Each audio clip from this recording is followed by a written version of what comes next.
allí en el capítulo 22.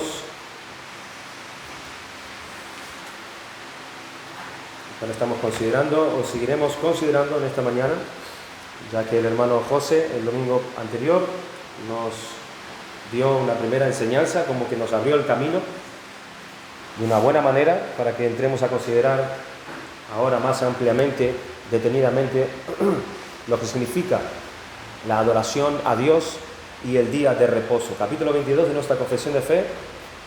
Vamos a leer allí el primer párrafo todavía. Vamos a considerar algunos detalles todavía en este capítulo, y si tenemos tiempo podemos también considerar el 2. Vamos a leer lo que dice el primer párrafo. La luz de la naturaleza muestra que hay un Dios que tiene señorío y soberanía sobre todo, es justo, bueno y hace bien a todos, y que, por tanto, debe ser temido, amado, alabado, invocado, creído y servido con todo el alma, con todo el corazón y con todas las fuerzas. Pero el modo aceptable de adorar al verdadero Dios está instituido por Él mismo y está de tal manera limitado por su propia voluntad revelada que no se debe adorar a Dios conforme a las imaginaciones e invenciones de los hombres o a las sugerencias de Satanás, ni bajo ninguna representación visible, ni en ningún otro modo no prescrito en las Santas Escrituras. A mí me llama mucho la atención este versículo de Primera de Pedro, capítulo 3, versículo 5, que dice: sino santificad a Cristo como Señor en vuestros corazones, estando siempre preparados para presentar defensa ante todo el que os demande razón de la esperanza que hay en vosotros, pero hacedlo con mansedumbre y reverencia. Cuando he dicho antes que nosotros tenemos el privilegio, hermanos, de estar estudiando a profundidad la palabra de Dios para nuestro bien, lo hago con referencia a este documento que nosotros tenemos y que hace tiempo que ya venimos considerando, que es esta Confesión de Londres de 1689. Es una gran bendición poder estudiar esta histórica confesión de fe, que la definieron así: es un método sistemático de anunciar los fundamentos de la fe cristiana.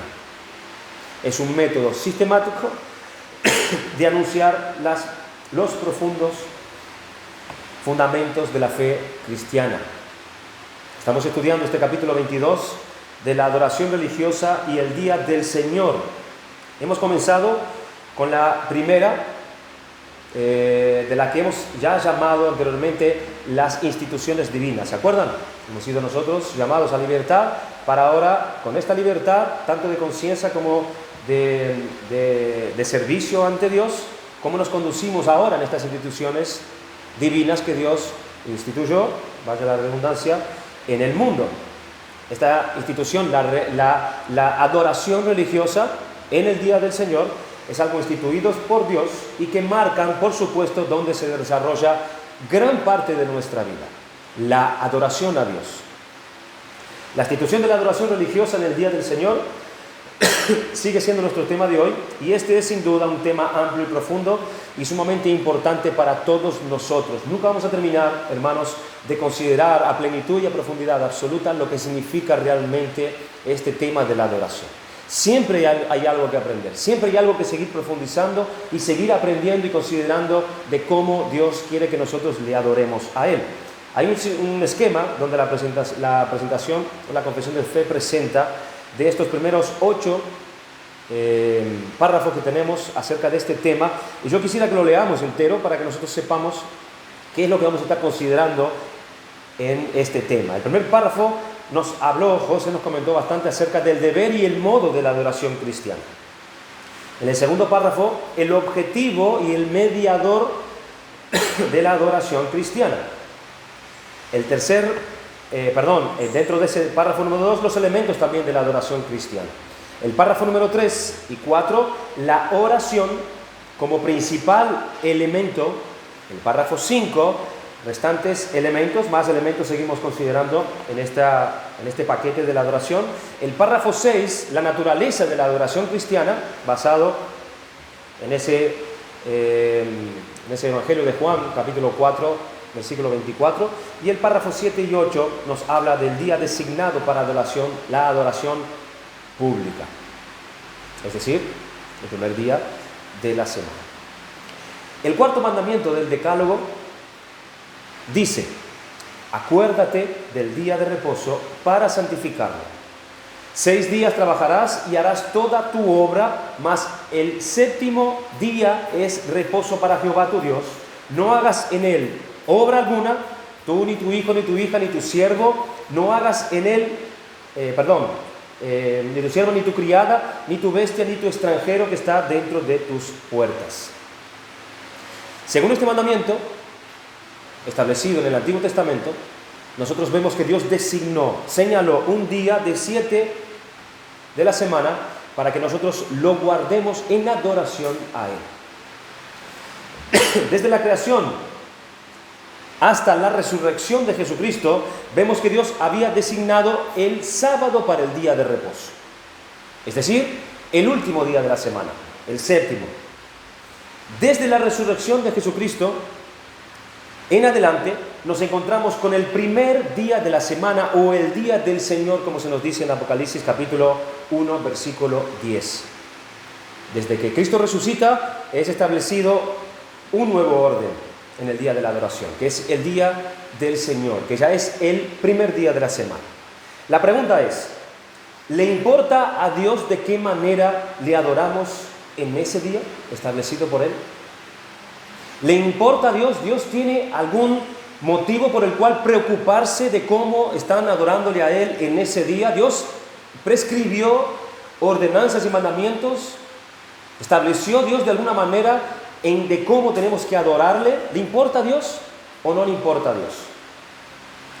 Obras de teatro, testimonios, presentaciones de niños, villancicos, canto del Día de las Madres, canto del Día de los Padres, grupos musicales, conciertos cada semana, presentaciones de bebés, música estruendosa, rap cristiano, poemas, solistas, porque han visto que hay bandas, están las bandas, los coros con las bandas, pero también tenemos solistas, ciertas personas que se ponen allí con una buena voz, en ocasiones solistas en las iglesias, donde una persona viene y canta muy bonito y canta al frente de todos, mientras todos a este lo ven.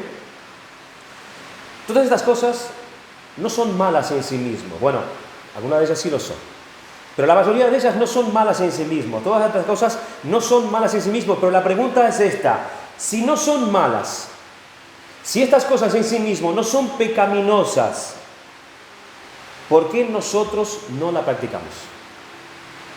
¿Por qué esta iglesia local no practica todas estas cosas si no son cosas malas, si no son cosas pecaminosas en sí mismos? ¿Por qué nosotros no las implementamos en nuestro tiempo de adoración? ¿Por qué esta iglesia local no tiene una banda de música como algunas otras iglesias que se dicen a sí mismas reformadas la tienen? ¿Por qué no tenemos testimonios públicos de personas que vienen aquí y cuentan su experiencia con Dios en su conversión, por ejemplo? ¿Por qué nosotros no celebramos cumpleaños de algún hermano que está cumpliendo año y lo hacemos pasar al frente y entre todos? ¿Por qué? ¿Por qué no me dejan cantar a mí en la iglesia? No tengo mala voz, ojo. Pero ¿por qué no me dejan hacer un solo yo aquí en la iglesia? ¿Por qué no hacemos algo bonito en el Día de las Madres? ¿Por qué no celebramos el cumpleaños de algún hermano? Hermanos, porque aquí está la respuesta. Porque a Dios le importa cómo nosotros le adoramos. A Dios sí le importa. Y todas estas actividades revelan que a quienes ponemos en el centro para ser adorados somos nosotros mismos y no a Dios. Esto es lo que revela estas prácticas, estas cosas. Y el primer día de la semana es el día del Señor. Es el día del Señor y no nuestro día, ni el día de ninguno de nosotros. Y Él no nos ha dejado que ningún de nuestros gustos o preferencias o imaginaciones implementemos en el día de la adoración como cosas que a nosotros nos gusta. La Biblia es muy clara y la Biblia responde con un firme sí cuando nosotros preguntamos: ¿Le importa a Dios la forma en que nosotros le adoramos? La Biblia responde con un estremuoso sí. Esta es la primera lección, hermanos, de lo que es conocido como el principio regulador de nuestra adoración. A Dios le importa cómo nosotros le adoramos. Para la pregunta de ¿cómo debemos adorar a Dios? ¿Cómo debemos adorar a Dios? Solo hay dos respuestas. Hay dos alternativas solamente en esta pregunta. O es fuego extraño o adoramos solamente como Él nos manda. No hay otra alternativa.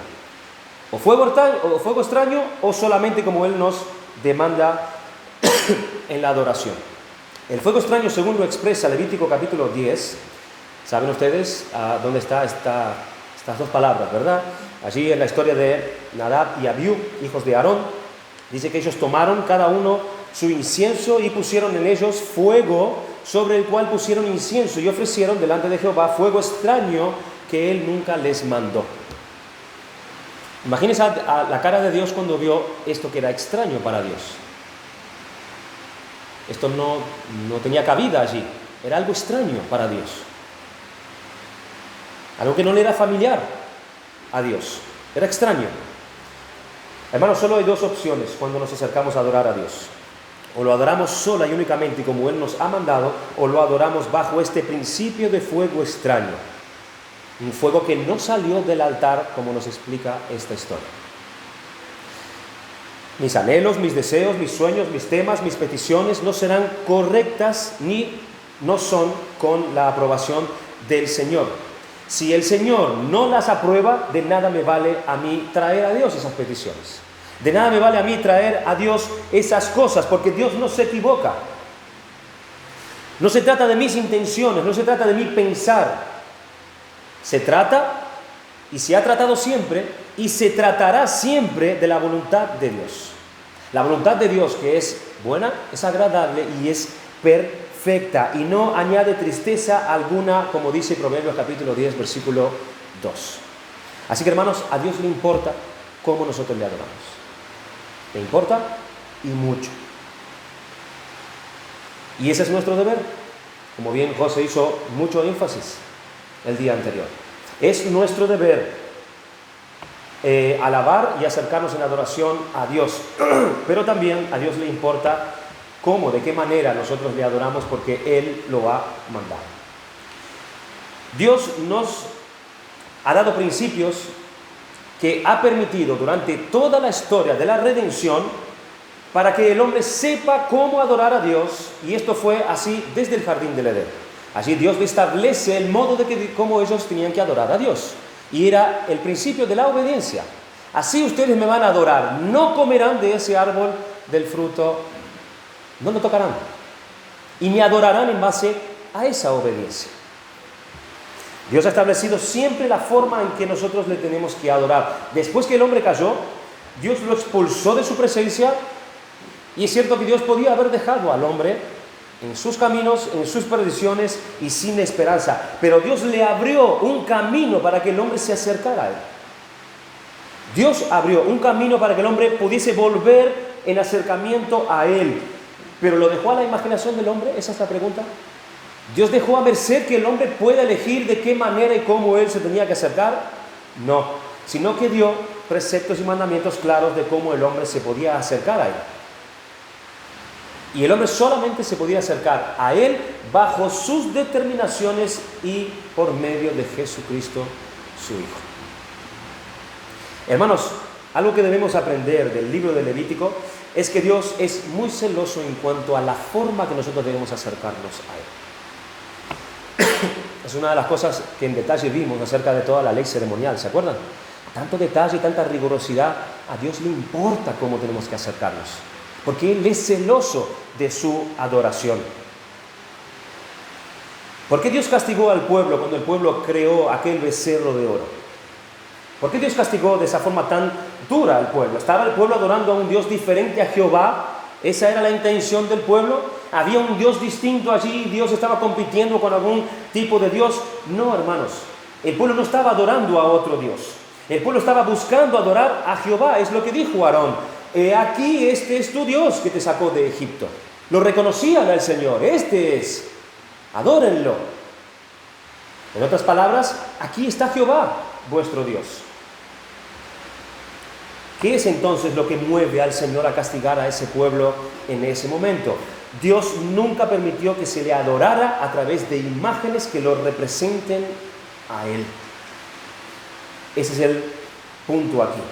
El segundo mandamiento dice, no te harás imágenes de mí, dice el Señor. En otras palabras, no me vas a adorar de acuerdo a como tú prefieres, o de acuerdo a como tu cultura te incita, o de acuerdo a lo como tú creas que es mejor, sino que me vas a adorar como yo lo he establecido. Porque de la forma en que tú me adoras, lo que tú haces en ese día para mí, lo que tú me traes, todo tu sistema de adoración a mí, está haciendo una imagen de mí. Está mostrando cómo yo soy. O cómo yo no soy. Una adoración ruidosa, ¿qué imagen da de Dios? Una adoración desordenada, ¿qué imagen da de Dios?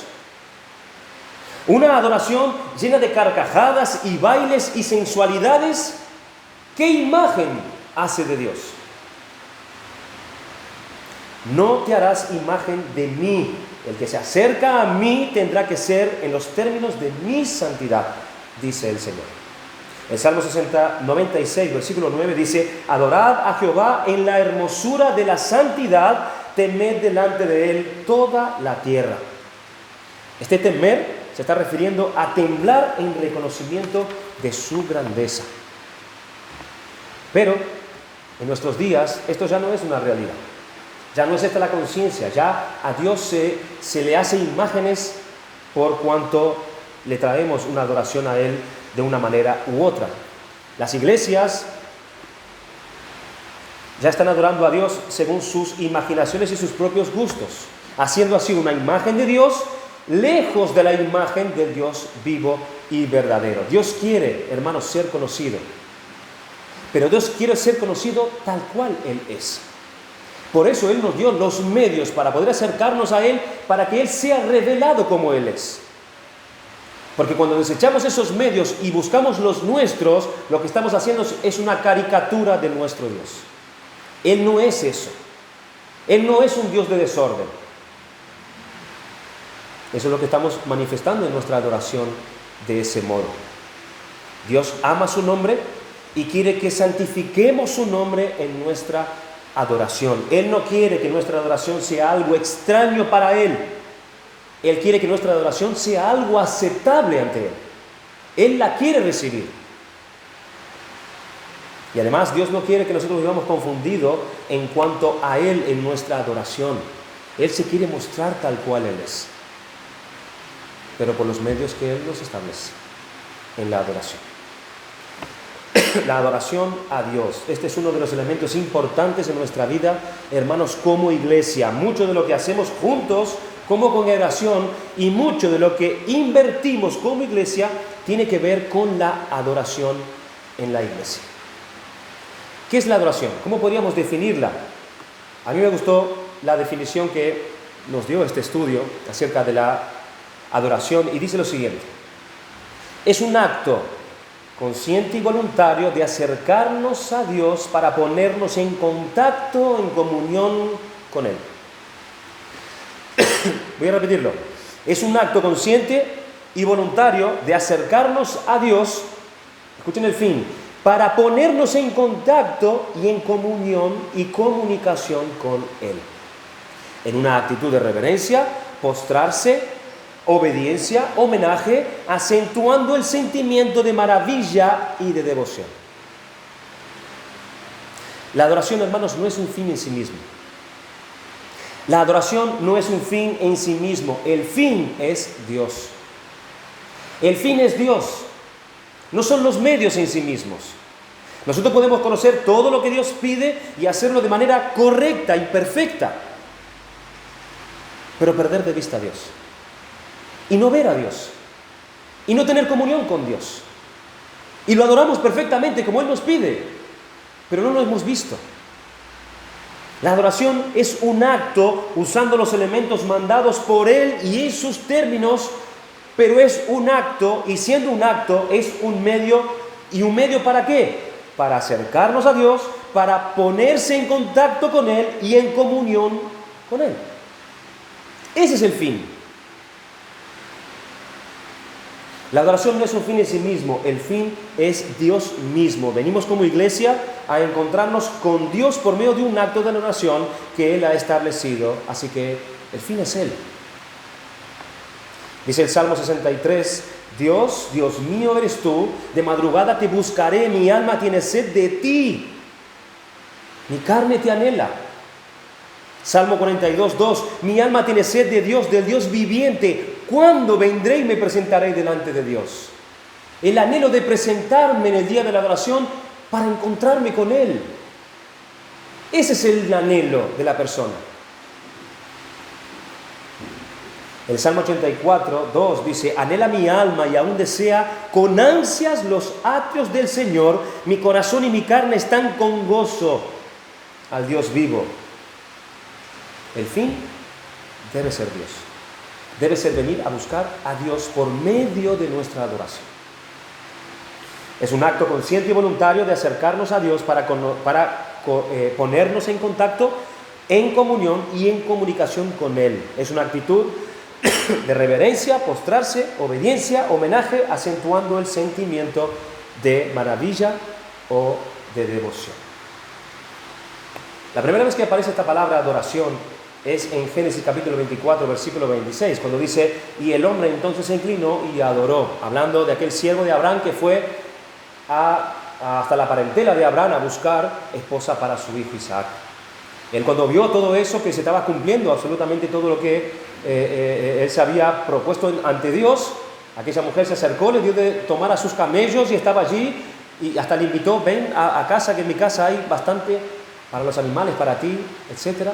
Y él dice que adoró, se postró y se adoró a Dios. Al Dios de Abraham, decía él. Aunque el concepto es incluso anterior, nosotros lo vemos en Génesis capítulo 4, versículos 4 y 5, cuando dice, en el mismo principio, hermanos, y Abel trajo también de los primogénitos de sus ovejas, de lo más gordo de ellas, y miró Jehová con agrado a Abel y a su ofrenda, pero no miró con agrado a Caín y la ofrenda suya. En el capítulo 8, versículo 20, acerca de Noé, dice, y edificó Noé un altar a Jehová, y tomó de todo animal limpio y de toda ave limpia, y ofreció holocausto en el altar. El capítulo 12, versículo 7 de Génesis también dice, y apareció Jehová a Abraham y le dijo, a tu descendencia daré esta tierra, acto seguido, y edificó allí un altar a Jehová, quien le había aparecido. Esta es la expresión, la adoración expresada en esa forma de hacer un altar. Es lo que se hacía en el Antiguo Testamento. Hacer un altar era el sentido de traer algo a Dios, traer algo a Él. Y esa expresión implica el venir, el acercarse a Dios para ello, para poder traer eso que yo le quiero ofrecer. Es esa ofrenda. Es un altar donde se trae la ofrenda, pero observemos el otro elemento realmente sorprendente que se da en esto de la adoración. Nosotros tenemos que traer, pero Dios hace lo propio en aquel que se acerca a Él en la adoración. Podríamos deducir entonces que la adoración es una reunión con Dios, donde Dios también se reúne con aquellos que le adoran. Entonces en la adoración se establece una relación donde existe un intercambio, hermanos. Esto lo vimos. Un intercambio. El que adora trae a Dios algo, pero también Dios viene con algo en ese encuentro. Acercaos a Dios y Él se acercará a vosotros, dice la palabra. En segunda de Crónicas, capítulo 15, versículo 2, y salió al encuentro de Asa y le dijo, oídme, Asa y todo Judá y Benjamín, el Señor estará con vosotros mientras vosotros estéis con Él. Y si le buscáis, se dejará encontrar por vosotros, pero si le abandonáis, os abandonará. Es el sentido, Zacarías 1:3. Diles pues, así dice el Señor de los ejércitos, volveos a mí, declara el Señor de los ejércitos, y yo me volveré a vosotros, dice el Señor de los ejércitos. Es un intercambio. El Señor llama primeramente. Malaquías capítulo 3 versículo 7 dice: desde los días de vuestros padres os habéis apartado de mis estatutos y no los habéis guardado. Volved a mí y yo volveré a vosotros, dice el Señor de los ejércitos. Lo que anuncia aquí estos pasajes, estas palabras, es que el pueblo había abandonado las formas establecidas por Dios para que ellos pudieran tener comunión con Él. El pueblo abandonó los estatutos, abandonó la forma que Dios estableció para que ellos se acerquen a Él, en los términos de Dios. Por tanto, Dios no se acercaba a ellos.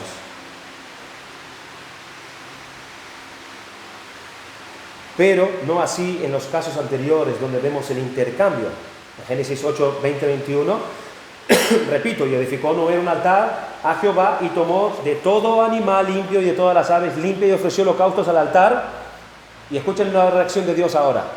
Él vino y trajo lo que Dios pedía. Y dice el versículo 21, y percibió Jehová olor grato, y dijo en su corazón.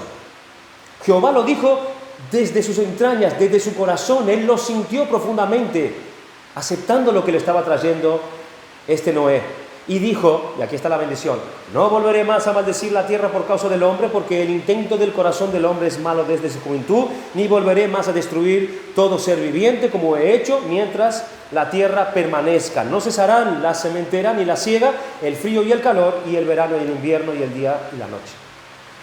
A Dios le agradó la ofrenda y respondió con bendición. Hebreos capítulo 11, versículo 4, acerca de la ofrenda de Caín, o la de Abel, mejor dicho, dice: por la fe Abel ofreció a Dios más excelente sacrificio que Caín, por lo cual alcanzó testimonio de que era justo, dando Dios testimonio de sus ofrendas, y muerto aún habla por ella.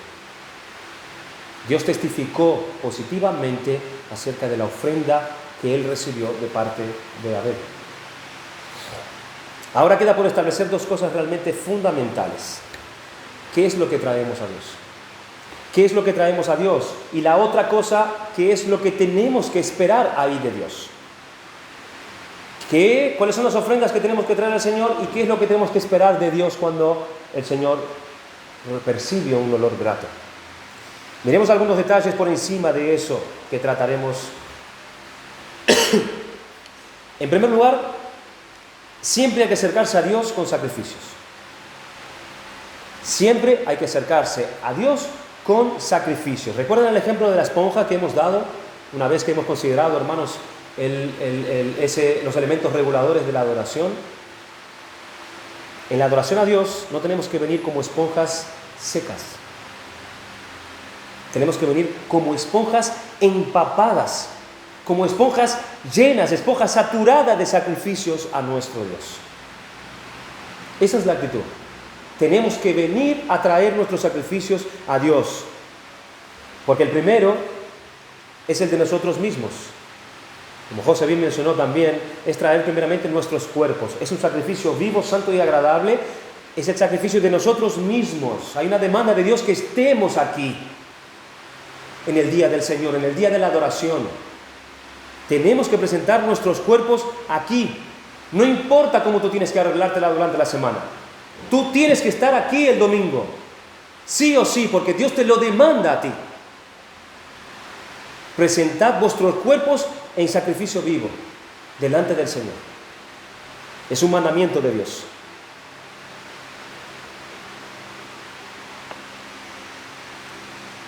Trayendo además, según el Salmo 51, versículo 17, los sacrificios de Dios son el espíritu quebrantado, el corazón contrito y humillado no despreciarás tú, oh Dios. Simplemente vamos a hacer un rápido comentario acerca de estas cosas. Es decir, como parte de un sacrificio, como parte de ese sacrificio que yo traigo al Señor, un corazón contrito, ¿qué significa eso?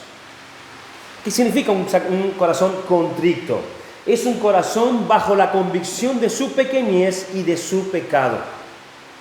Es un espíritu arrepentido ante el Señor. Es un corazón contrito. Cuando David escribe este salmo, él estaba con sus huesos secos, él buscaba el perdón de Dios. Él había pecado gravemente contra el Señor, en adulterio, en asesinato, y aquí él muestra un corazón el cual él reconoce que Dios no va a aceptar otro tipo de corazón a no ser uno contrito, uno que reconoce su pobreza espiritual, uno que viene en la condición de arrepentimiento constantemente, porque él siempre está en faltas delante de Dios. Es un corazón dolido por su pecado, un corazón contrito. Esa palabra contrito habla de un corazón apretado, un corazón que se duele.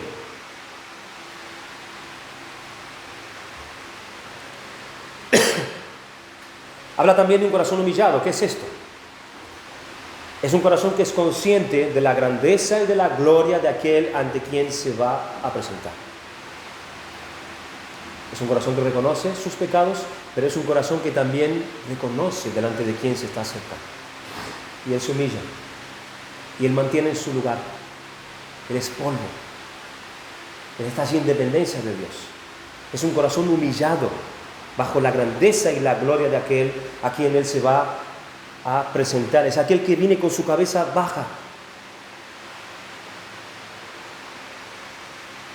consciente delante de quien está. Un corazón contrito, un corazón humillado. ¿Qué más traemos a Dios? En segundo lugar, luego además de traernos nosotros como ofrenda nuestros bienes y posesiones. Nuestros bienes y nuestras posesiones como otro sacrificio que puede ser acepto a Dios con olor grato y agradable. En Filipenses capítulo 4, versículo 18 dice: pero todo lo que he recibido y tengo abundancia, estoy lleno, habiendo recibido de Epafrodito lo que enviasteis, olor fragante, sacrificio acepto agradable a Dios. Esa ofrenda, eso físico, que era para suplir la necesidad de Pablo lo expresa como algo que fue agradable a Dios. Fue un sacrificio de parte de ellos a Pablo que a Dios le agradó. Pero más claro lo que dice 1 Corintios 16, 1, 2, que dice: en cuanto a la ofrenda para los santos, haced vosotros también de la manera que ordené en las iglesias de Galacia, cada primer día de la semana, que es el día de la adoración, establecido por Dios, cada uno de vosotros ponga aparte algo según haya prosperado, guardándolo para que cuando yo venga o llegue, no se recoja entonces ofrendas. Nuestra ofrenda física, nuestros tributos al Señor, nuestros bienes y posesiones, ofrendas que Dios nos manda en el acto de nuestra adoración a Él. Y en tercer lugar, y luego también le traemos los sacrificios de alabanza, es decir, aquellos frutos de labios que confiesan su nombre, según Hebreos 13:15. Que esos frutos de labios son expresados solamente en la alabanza, hermanos, sino también en oraciones. Son frutos de labios que expresan, que confiesan en nombre del Señor. Cánticos espirituales, himnos y salmos y nuestra oración. ¿Esto es todo lo que pide Dios en la adoración? Esto es todo, hermanos. Esto es todo, no hay más. Dios no nos pide absolutamente nada más que estas tres cosas: nuestras presencias, nuestros corazones como tales, nuestras ofrendas, nuestras alabanzas. Fijémonos qué cosa más sencilla es esto. Esto es todo cuando traemos a Dios, cuando venimos en la adoración. Estos son los sacrificios que Dios ha pedido y quiere y recibe de nosotros. Veamos ahora también, por otra parte, con qué viene Dios cuando se reúne con nosotros y qué es lo que Él nos trae a nosotros. ¿Qué es lo que nosotros esperamos recibir cuando entramos en esa comunión con Dios? Y esto es algo, parece sencillo, parece algo único, pero es lo mejor que podemos tener. Es lo mejor que Dios puede hacer con nosotros. Dios viene a nosotros y nos trae su palabra. Nos trae su palabra. Él viene y abre tu mente para que tú entiendas y conozcas su palabra. Ya sea por medio de la lectura pública o la exposición de la misma. 1 Samuel capítulo 3 versículo 21 dice: y Jehová volvió a aparecer en Silo, porque Jehová se manifestó a Samuel en Silo por la palabra de Jehová. En Hechos capítulo 15 versículo 32 dice: y Judas y Silas, como ellos también eran profetas, consolaron y confirmaron a los hermanos con abundancia de palabras. Dios trae consolación por medio de su palabra.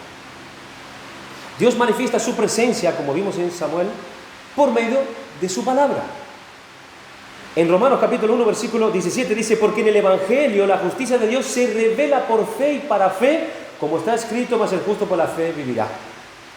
Dios obra en fe. Dios trae esa confianza que tú necesitas de Él por medio de su palabra. Él obra en ti en fe por medio de su palabra. Cuando tú vienes en ese sentir de cansado, de desconfiado, con tus luchas y pruebas, Dios por medio de su palabra, Él viene y renueva tu fe por su palabra. El capítulo 10, versículo 17 dice: así que la fe es por el oír por la palabra de Dios. Por la palabra de Dios, Dios obra esa fe que necesitamos.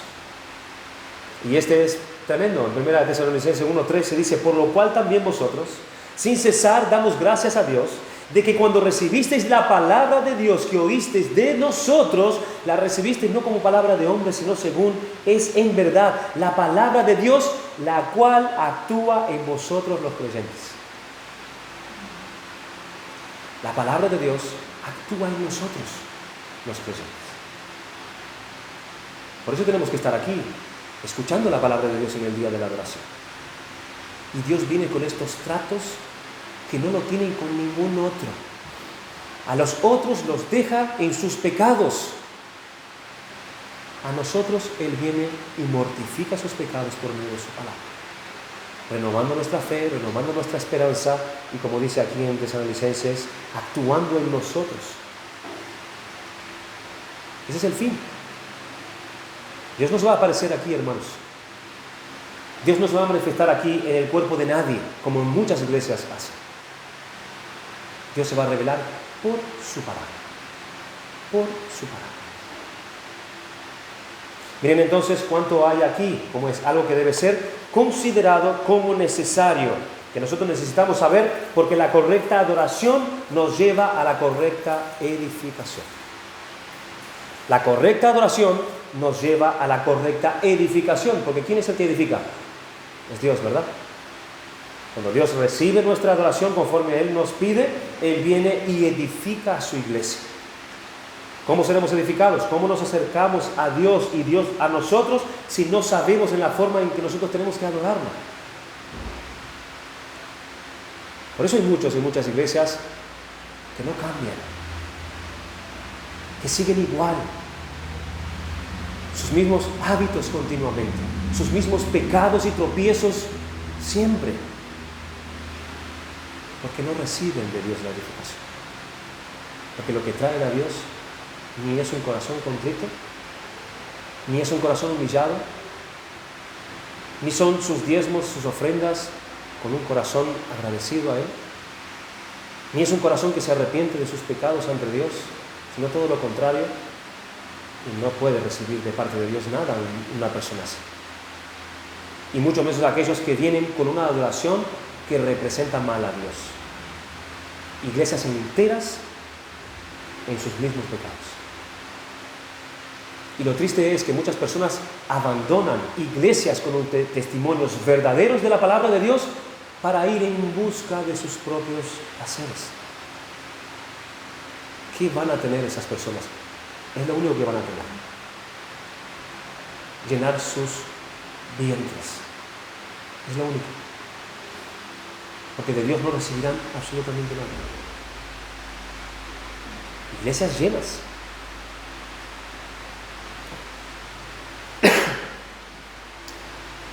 Nos habló José acerca de este deber que tenemos que adorar a Dios. El primer párrafo habla acerca de ese deber y ese modo de adoración cristiana. Recuerden que el hermano nos mencionó esa luz de la naturaleza, pero también ese modo aceptable a Dios. El deber de la adoración surge de la revelación general y el modo de la adoración está regulado por la revelación especial. Hay algo que te mueve a adorar, que es la revelación general de Dios. Debería hacerte o moverte a adorar a Dios, darle gracias, que es lo que dice en Romanos 1. Pero luego hay una revelación especial de Dios, regulada por esa revelación especial para saber el modo como tenemos que adorar. El deber, esto quiere decir que el deber que el hombre tiene hacia Dios es con respecto a eso de adorarlo. Aparte de la forma en la que Dios creó todo cuanto hizo, incluso a nosotros mismos, es decir, que Él arrojó suficiente luz en la naturaleza y en nuestras conciencias como para que cada hombre viera su deber de adorar a Dios. Y luego ese modo, hermanos, al hablar del modo, que quisiera tocar algunos puntos aquí simplemente para hacer aún más énfasis, porque no está de más. Al hablar del modo en que se debe de cumplir ese deber de la adoración, ya hay un principio regulador, ya hay un principio que regula eso. Lo que nos es requerido y pedido para llevarle, para adorar a Dios, el que le sea agradable a Él, eso es lo que especifica Él en su palabra. En su palabra, allí encontramos todos los términos, todos los mandamientos, los estatutos y las formas. Los deseos de Dios están expresados en su palabra, la revelación especial de Dios para saber cuál es su voluntad. En este caso, en la adoración. Y esto lo reitera de dos formas. Esto está limitado por su voluntad revelada, como hemos visto. La forma de adorar a Dios, es decir, la forma de acercarnos a Él en adoración en el día del Señor, está definida y limitada en lo que Él solo ha revelado en la palabra de Dios. Y en segundo lugar, y no se puede añadir nada que nosotros podamos imaginarnos, no se nos puede ocurrir absolutamente nada, no se puede venir nada a nuestro pensamiento, en nuestras sugerencias, ni por medio de cosas visibles, ni por medio de esos objetos, figuras, bailes, banderas, colores, ni ninguna otra cosa que no esté especificada en su palabra. En esta confesión de fe se afirma que la única forma aceptada por Dios para adorar es la expresada en su palabra revelada y su voluntad revelada. Es decir, en las Escrituras tenemos todo el ejemplo.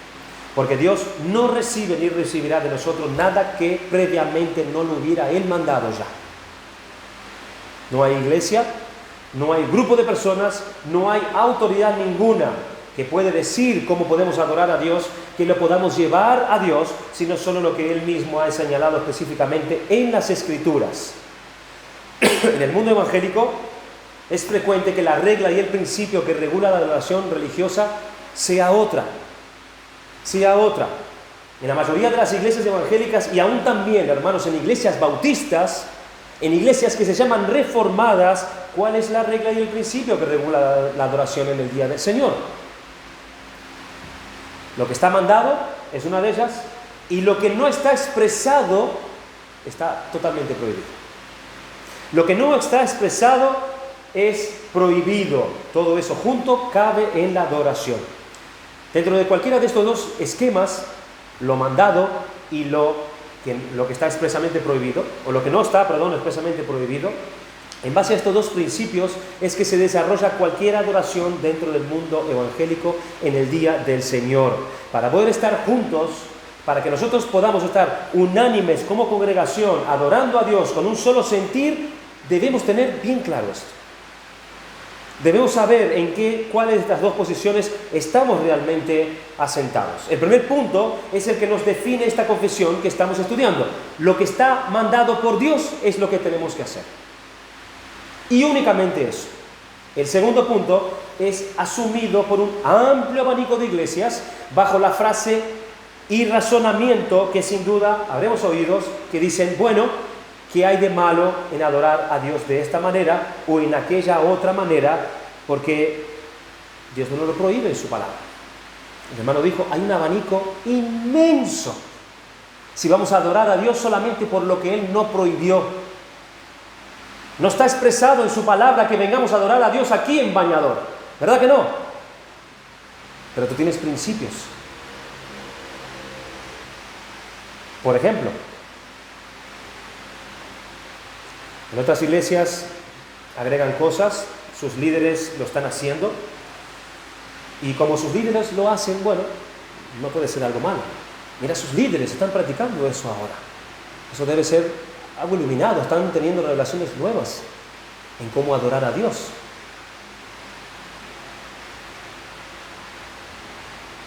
No vemos a Dios prohibir nada de eso. Y ahí se abre un enorme abanico de cosas y fuego extraño ante el Señor. Vamos a ver simplemente 3 pasajes y terminamos, hermanos, rápidamente, para que veamos este principio regulador en el Antiguo Testamento, cuando Dios habla acerca de cómo nosotros tenemos que acercarnos a Él. Busca rápidamente en tu Biblia Deuteronomio capítulo 12, versículos 29 y 32. Deuteronomio 12, 29, 32.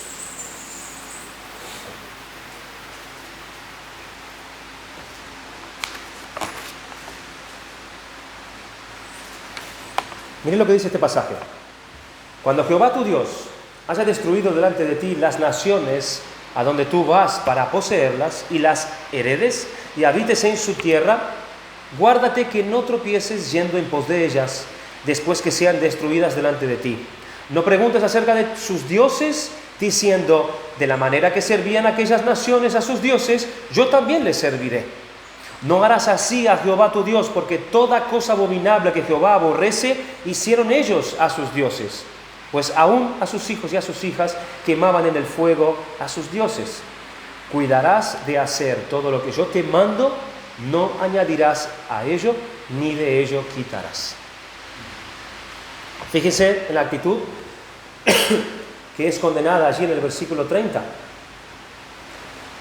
Estar mirando alrededor, estar observando lo que hacen las demás personas, las demás gentes, para ver sus cosas y después venir y imitarlos y traer eso a nuestra iglesia como algo aceptable y adaptado para el Señor. El Señor está diciendo, no te fijes en las demás iglesias. No te fijes en cómo lo hacen. Esto es una actitud prohibida, hermanos, para el pueblo de Dios. Desde luego, hay que mirar aquellas iglesias que imitan a Dios, que imitan la palabra de Dios, desde luego.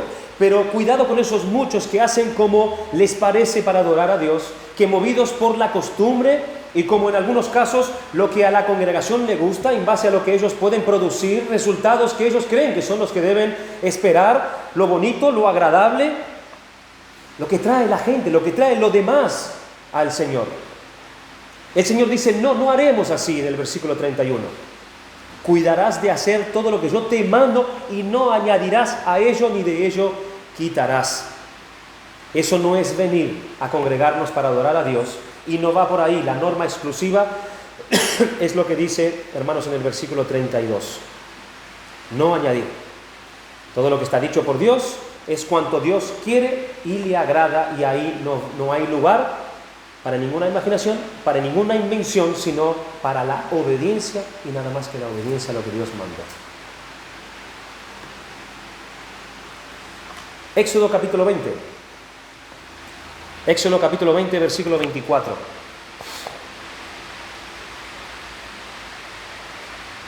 Éxodo 20, 24 dice: altar de tierra harás para mí, y sacrificarás sobre él tus holocaustos y tus ofrendas de paz, tus ovejas y tus vacas. En todo lugar donde yo hiciere que esté la memoria de mi nombre, vendré a ti y te bendeciré, y si me hicieres altar de piedras, no las labres de cantería, porque si alzares herramientas sobre él, lo profanarás.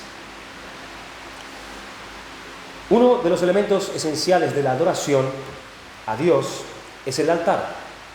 Es el altar, lugar donde nosotros podemos ofrecer, lugar desde donde nosotros podemos elevar y llevar esos sacrificios a Dios. Pues bien, al utilizar el altar para llevarles los sacrificios a Dios, fíjense que el requisito es establecido por Dios. Tenía que utilizarse tal cual era esa piedra. No se podía tocar esa piedra, no se podía modificar, tenía que ser tal cual era esa piedra, tal cual la providencia de Dios la había dejado para eso. Bien, la costumbre e inclinación humana de meterle el cincel, de meterle el martillo, es decir, según apreciación humana, adornarla, hacerla mejor, más preparada, mejor presentada. Esa era la intención del cincel. Vamos a hacerla como nosotros, démosle la forma que nosotros queremos para que esté más bonita, para que esté mejor presentada. Y el Señor dice, no la labrarás, la pondrás como yo lo he dado mi providencia. Lo cierto es que si llegan a tocar la piedra para ponerla más presentable, más bonita, adornarla según la imaginación del hombre, ese altar quedaba profanado. Es decir, inutilizado. Ese altar de ninguna manera haría llegar una ofrenda a Dios. Dios no recibiría lo que sobre ese altar se sacrificaba. Porque Dios solamente recibe lo que Él mandó y cómo lo mandó. Y lo demás, Él lo detesta. Lo detesta, no llega hacia Él. Él no lo quiere. Más que un olor fragante, imagínate qué tipo de olor es ante Dios. Un sacrificio que Él no mandó. No tenemos que adornar. No tenemos que hacerlo o tratar de hacerlo más bonito. Somos arrogantes cuando hacemos eso. Dios se equivocó. Mira, Señor, hagámoslos así porque es mejor que de tu forma. Y el Señor dice, el altar no lo tocarás. Así quedará. Y finalmente conocemos ese pasaje de Levítico, capítulo 10, versículo 1 y 2 de Nadab y Abiú. Estos hijos de Aarón tomaron cada uno su incensario y pusieron de ellos fuego sobre el cual pusieron incienso y ofrecieron delante de Jehová fuego extraño, el cual él nunca les mandó, y salió fuego de delante de Jehová y los quemó y murieron delante de Jehová. El caso de estos importantes sacerdotes, porque eran importantes, eran personajes que tenían un puesto privilegiado y tenían una consideración alta delante del pueblo. Ellos podían entrar en el lugar santo ante Dios para adorar en el nombre del pueblo, pero ellos ofrecieron un fuego extraño que Dios no había mandado. Matices. Ellos no llegaron a ofrecer un fuego que se les había prohibido, sino que uno que Dios no mandó. Dios no había prohibido tal cosa por ningún sitio, no encontramos tal prohibición en la palabra, pero ellos quizás quisieron traer algo nuevo, algo diferente, algo que era bueno para ellos y que no era malo. Pero miremos cómo no lo ha mandado Dios en la adoración. Lo que no ha mandado Dios en la adoración se convierte en algo prohibido. ¿Dios lo mandó? No, no se figura. Entonces es prohibido. Si Dios quisiera que tal fuego se presentara, Dios lo hubiese dicho. Sin ninguna duda, Dios lo hubiese dicho. Pero todo lo que no mandó es prohibido. No se puede hacer. Tales cosas no eran aceptados por Dios porque en la adoración Él recibe lo que Él previamente ha ordenado. Isaías capítulo 1, versículo 12 dice, Él preguntó, ¿quién demanda esto de vuestras manos? ¿Quién ha demandado esto de vuestras manos? Sería la pregunta que hace Dios a muchos que pretenden ir a Él con cosas que Él no ha mandado. Decía un autor, el Dios del hombre moderno no es un Dios que sea temido, pero sí el Dios de la Biblia. El Dios del hombre moderno no está interesado en muchos detalles y le da igual esto que aquello, pero no así el Dios que se nos revela en las Escrituras.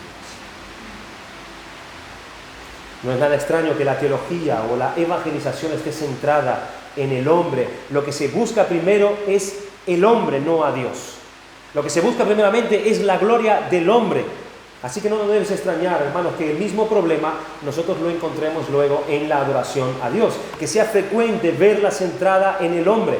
Que el objetivo de la adoración no esté centrada en Dios, sino en el hombre, en cosas de hombre. A ver qué van a hacer hoy. A ver qué show vamos a tener hoy. A ver quién va a cantar hoy.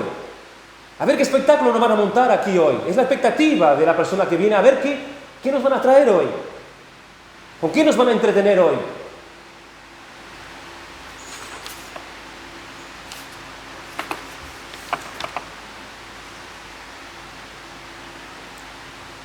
Esta clase de pensamiento puede expresar la terrible realidad que no se viene a adorar a Dios, sino a otra cosa. Es por eso que muchas personas van a la iglesia, no le gusta aquello, van a otra iglesia, no le gusta aquello tampoco, van, se sientan, no, eso no. ¿Por qué no van a adorar a Dios?